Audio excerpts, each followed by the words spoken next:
नमस्ते दोस्तों, एक बहुत अच्छा शिव जी का सोहर गीत लेके आए हैं। अगर अच्छा लगे लाइक कीजिए, फॉलो कीजिए, फिर सपोर्ट कीजिए। दोस्तों आगे बढ़ाइए। शिव कै महिमाया पार हो, लाल खिया अंगनवा। शिव कै महिमा पार हो, लाल खिया अंगनवा।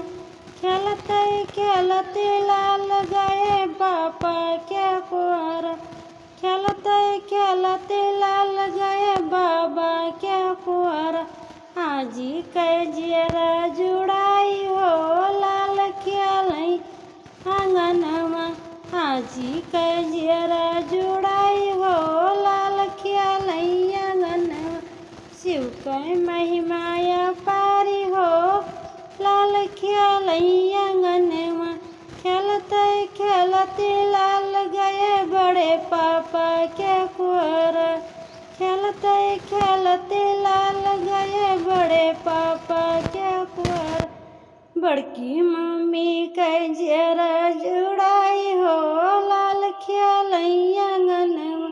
शिव कै महिमाया पारी हो, लाल खियालई आंगनवा। शिव कै महिमाया पारी हो, लाल खियालई आंगनवा। खेलते खेलते लाल गए चाचा के कुंवर।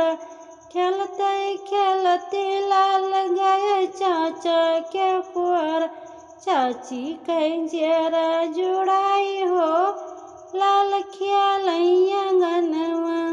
शिव कै महिमाया पारी हो, लाल खियालई आंगनवा।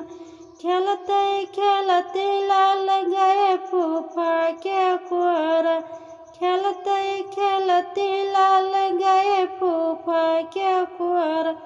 बुआ कै जियरा जुड़ाई हो, लाल खियालई आंगनवा। बुआ कै जियरा जुड़ाई हो, लाल खियालई आंगनवा।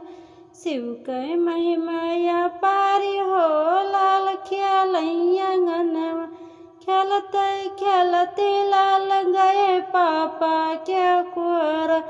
मम्मी कै जियरा जुड़ाई हो, लाल खियालई आंगनवा।